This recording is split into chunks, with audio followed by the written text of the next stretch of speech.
Baik, Assalamualaikum warahmatullahi wabarakatuh. Adik-adik semua kelas 10 fokus SMA Harapan 3. Mohon maaf, kali ini saya tidak bisa memberikan materi secara langsung live melalui aplikasi Zoom Meeting ya.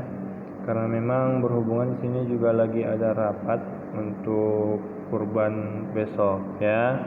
Nah, jadi untuk hari ini saya ingin menjelaskan materi yang sebenarnya sudah saya janjikan sebelumnya, yaitu tentang materi reproduksi sel ya. Nah, ini slide-nya ada. Reproduksi sel itu sendiri itu kita kenal dengan cara pembelahan sel. Nah, pembelahan sel itu sendiri sebenarnya ada 3. Yang pertama namanya pembelahan amitosis atau biner atau pembelahan langsung. Yang kedua pembelahan mitosis, dan yang ketiga itu pembelahan meiosis. Apa perbedaannya? Nah, kita lihat di sini ya. Untuk pembelahan biner atau pembelahan langsung adalah jenis pembelahan yang sama sekali tidak melewati tahapan-tahapan khusus. Sekali lagi ya, pembelahan biner atau pembelahan langsung itu adalah pembelahan yang sama sekali tidak melewati tahapan-tahapan khusus. Oke, nah kita lihat pada slide berikut. Pembelahan biner umumnya terjadi pada sel-sel prokariotik. Sel prokariotik yaitu anggota dari kingdom Monera pada bakteri. Ya, lihat di tahap pertama ada replikasi DNA dan elongasi, kemudian dinding sel dan membran plasma mulai membelah, lihat di bagian tengahnya. Oke, kemudian terbentuk septum dan DNA terpisah. Akhirnya sel membelah menjadi 2. Oke, nah kita masuk ke pembelahan yang kedua. Nah, ini gambar sel bakteri yang sedang membelah. Kita masuk ke mitosis.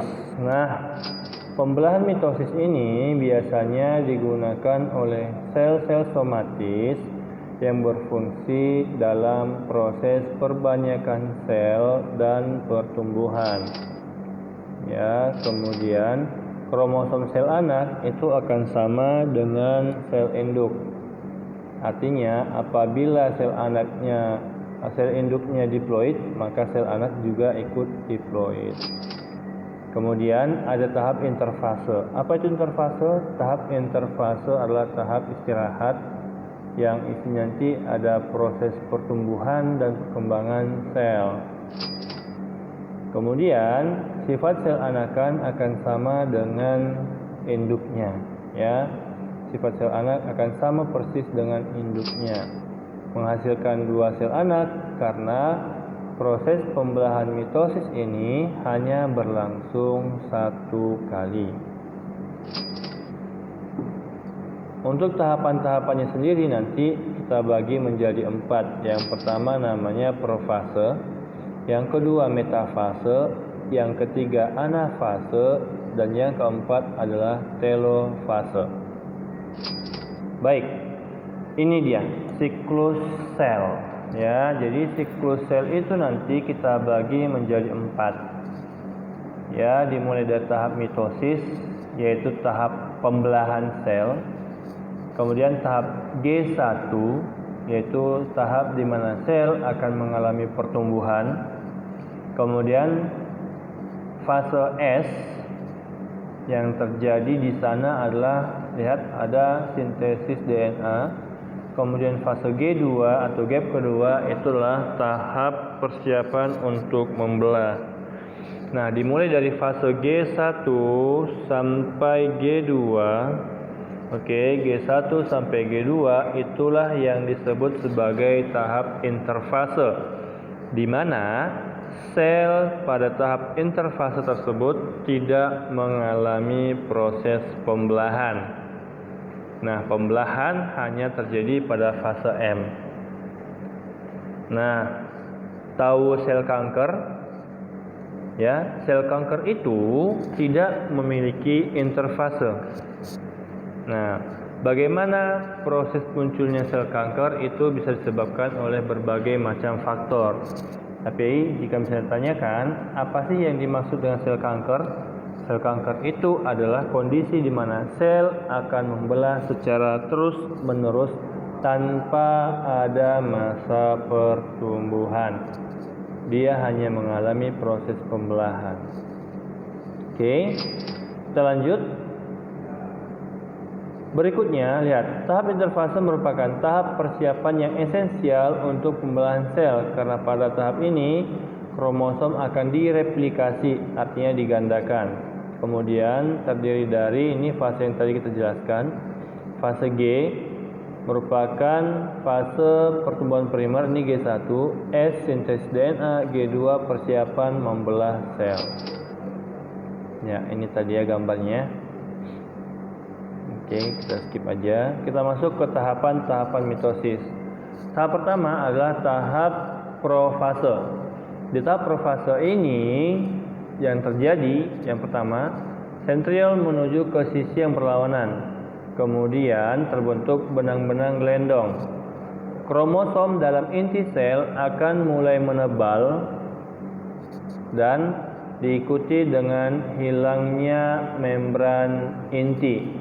Sehingga pada tahap profase ini nanti inti sel akan menghilang. Oke. Lihat. Ciri khas dari tahap profase itu yang pertama, inti sel ini, lihat. Inti sel di sini itu digambarkan dalam bentuk garis putus-putus. Kemudian yang dua ini adalah sentriol. Sentriol akan menuju kutub yang berlawanan hingga akhirnya nanti muncul gambar seperti ini. Oke. Nah, kita lanjut. Tahap yang kedua adalah tahap metafase. Nah, di tahap metafase ini kromosom atau kromatid akan berjajar pada bidang ekuator. Ya, ekuator itu bidang tengah dari sel. Oke, kemudian kromosom tersebut akan terlihat menggantung pada benang-benang spindle. Ya, benang-benang spindle yang terhubung dengan sentriol di bidang kutub. Oke, yang berikutnya adalah tahap anafase. Nah, di tahap anafase ini, ya, di tahap anafase ini yang terjadi adalah pemendekan benang-benang spindle, ya, pemendekan benang-benang spindle sehingga terjadi proses pembelahan sentromer dari kromosom. Terjadi pembelahan sentromer kromosom. Ini sentromer, harusnya bukan sentriol ya. Sentromernya membelah. Kemudian kromosom tersebut akan tertarik ke bidang kutub karena pemendekan benang spindle tadi. Kalau digambarkan ini metafase, lihat di metafase ini kromosomnya berjajar di sini di bagian tengah. Ya, kemudian nanti ini yang garis-garis ini kan benang spindle namanya. Nah, kemudian benang spindlenya pendek sehingga nanti kromosom, lihat di sini kromosom lengannya itu masih dua pasang. Nah, ketika dia membelah masing-masing, lihat, karena pemendekan benang spindle, maka kromosom hanya memiliki satu pasang lengan. Dan mereka akan tertarik ke kutub yang berbeda. Oke. Nah, kemudian masuk ke tahap terakhir, yaitu tahap telofase. Di tahap telofase ini sitoplasma membelah, kromosom menebal, serta membran nukleus muncul kembali. Nah, ciri khas dari tahap telofase ini adalah hampir sama seperti pembelahan binar tadi deh. Itu terbentuk sekat atau septum di bagian ekuator. Kemudian kromosom tadi mulai menghilang dan muncul inti pada masing-masing bagian sel. Nah, kemudian terjadi sitokinesis, yaitu pembagian sitoplasma. Bagaimana dengan karyokinesisnya? Apakah di sini ada karyokinesis? Tidak lagi. Kenapa? Karena sebelumnya memang materi inti itu sudah dibagi. Oke, kita lihat gambarnya. Nah, ini ciri khas dari tahap telofase. Adanya septum di bidang ekuator. Kemudian nanti kromosom yang warna merah sama biru ini akan menghilang dan garis putus-putus ini akan menyatu membentuk inti sel. Oke. Nah, itulah tahapan-tahapan untuk pembelahan mitosis. Sekali lagi kita ingatkan kembali bahwasanya pembelahan mitosis ini umumnya itu berlangsung pada sel-sel somatis. Ingat deh, kalau ada bahasa umumnya berarti tidak semua sel somatis mengalami pembelahan secara mitosis. Ya, nanti di akhir akan saya bahas. Oke, akan saya bahas pembelahan mitosis yang bukan di sel somatis serta pembelahan meiosis yang bukan di sel gamet. Kita siapkan dulu materi tentang pembelahan sel ini. Oke. Baik, kita masuk ke tahap pembelahan yang ketiga, yaitu pembelahan meiosis. Oke. Nah, pada pembelahan meiosis, lihat di sini disebutkan umumnya itu terjadi pada sel gamet. Kemudian menghasilkan 4 sel anak. Oke, 4 sel anak. Kenapa 4 sel anak? Lihat di poin ini. Pembelahan meiosis itu berlangsung sebanyak 2 kali.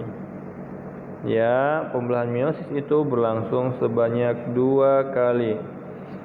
Oke, kemudian kromosom sel anak itu jumlahnya adalah setengah dari sel induk.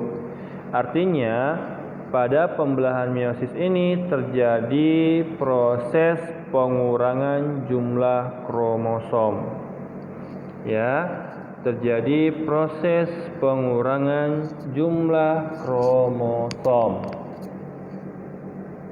Kemudian karena jumlah kromosom sel anak tidak sama dengan kromosom sel induk, maka otomatis sifatnya juga tidak akan sama dengan sel induk. Oke. Kemudian terjadi 2 kali pembelahan. Ini bukan mitosis ya. 2 kali pembelahan memang tahapannya sama seperti tahap mitosis, namun tanpa interfase. Gak ada fase istirahatnya, artinya sifatnya langsung. Kita lanjut. Kita masuk ke tahap profase 1 pada meiosis 1. Ini tahap profase 1 pada meiosis 1. Ya. Berbeda dengan tahap profase pada mitosis, pada tahap meiosis justru profase 1-nya adalah tahapan khusus lagi. Ya, bisa kita lihat, yaitu tahap leptoten di mana kromosom akan menebal dan tampak tunggal. Zigoten, kromosom homolog akan berpasangan membentuk bivalen. Oke, kemudian pada tahap pakiten, bivalen akan mulai memendek.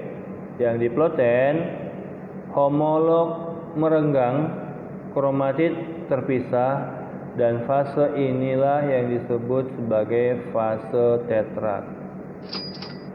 Oke. Maaf. Kemudian di diakinesis tahap terakhir, sentromer dari homolog meregang, kromatin memendek. Kemudian sentriol akan mulai bergerak ke bidang kutub. Membran inti juga akan mulai menghilang, sama seperti yang di tahap mitosis. Kemudian berikutnya yang perlu juga diingat bahwasanya di tahap diploten, di tahap diploten ini juga nantinya akan terjadi proses pindah silang. Terjadi proses pindah silang atau kiasma. Pindah silang atau kiasma. Nah, fungsi pindah silang atau kiasma ini adalah untuk membentuk variasi, ya, membentuk variasi pada kromosom anak. Makanya kalau misalnya kita lihat, seorang anak tidak akan ada yang sama persis dengan kedua orang tuanya. Hanya beberapa saja, artinya campuran. Kenapa? Karena ketika pembentukan gamet jantan dan gamet betina itu terjadi proses kiasma atau pindah silang. Oke, kita lanjut. Lihat, ini tahap meiosis 1. Dan di tahap ini nanti dia terkadang memang dibagi, ada early prophase, ini artinya profase awal, kemudian mid prophase 1, ya, kemudian ya ini masih middle, dan akhirnya ini profase akhir. Di profase akhir nanti sentriol sudah berada di bidang kutub, membran inti sudah menghilang, dan kromosom sudah terlihat memiliki 4 lengan, ya, tadi yang fase tetra tadi. Kemudian sama seperti yang mitosis, pada tahap metafase masing-masing kromosom itu akan berjajar di bidang ekuator. Nah, perhatikan di sini. Lihat, kromosom yang berwarna merah itu ada sedikit mengandung warna biru, yang warna biru juga mengandung sedikit berwarna merah. Itulah tadi efek dari adanya kiasma tadi, pindah silang tadi. Jadi sebagian dari kromosom berwarna biru ditukar dengan sebagian kromosom yang berwarna merah. Sekali lagi tadi, tujuan dari maaf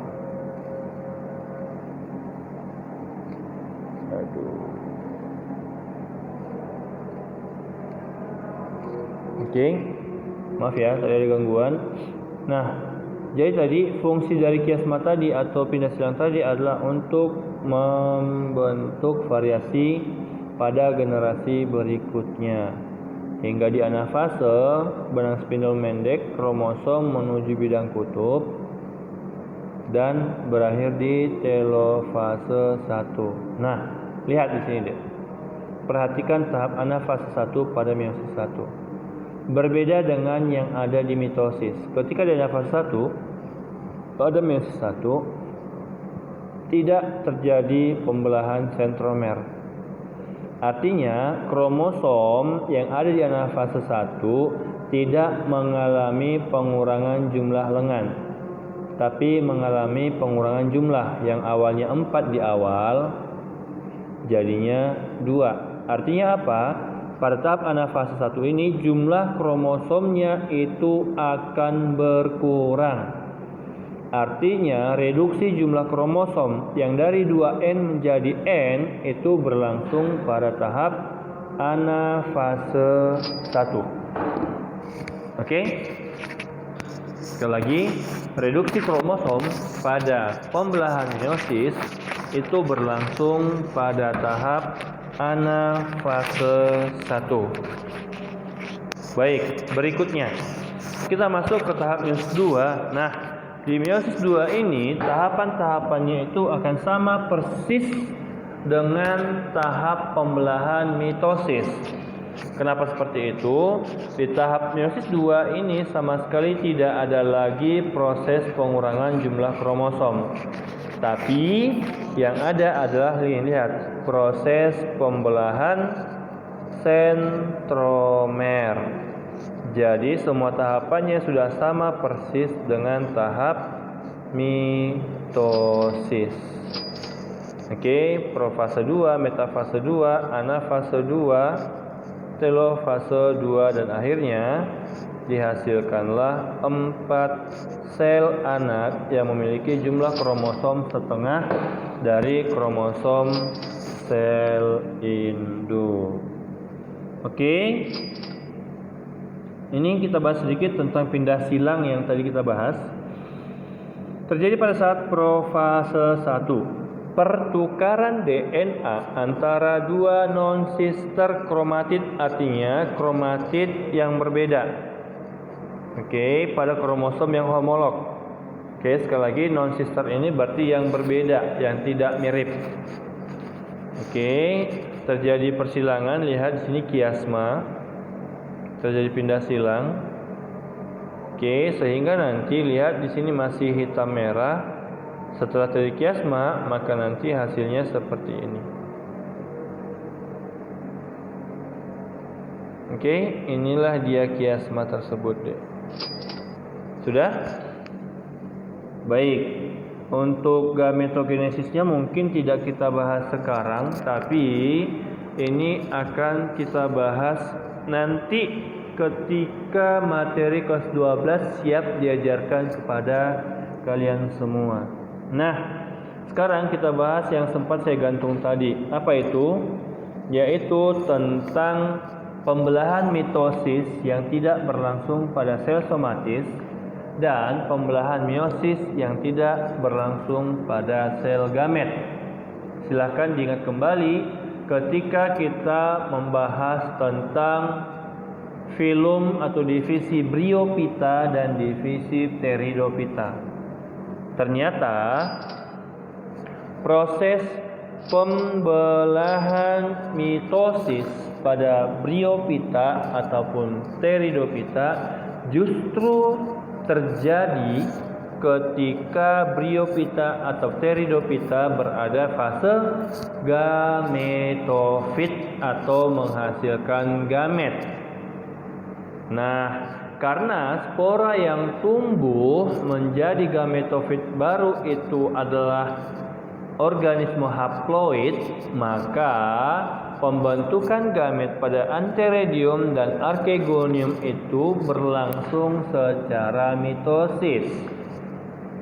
Sebaliknya, ketika proses pembentukan spora yang terjadi di sporangium justru terjadi secara meiosis. Kenapa? Karena fase sporofit yang dihasilkan melalui peleburan spermatozoa dan ovum merupakan organisme diploid, sementara spora itu sendiri merupakan sel-sel yang bersifat haploid. Maka dalam sporangium ketika pembentukan spora itu yang berlangsung adalah pembelahan meiosis. Jadi jelas kenapa di siklus metagenesis lumut dan paku spora itu menjadi haploid sementara gamet juga tetap haploid. Oke? Baik, demikian penjelasan kita tentang materi pembelahan sel. Jika ada yang hendak ditanyakan, silahkan dicatat dulu. Ya, silahkan dicatat dulu. Nanti akan saya buka kolom pertanyaan dan kolom diskusi. Nanti saya kabari di grup WA kita. Oke, terima kasih. Mohon maaf jika ada kata-kata yang kurang jelas. Sekali lagi silahkan dicatat mana-mana materi yang perlu Anda pertanyakan. Oke adik-adik, sekian penjelasan dari saya. Terima kasih banyak. Assalamualaikum.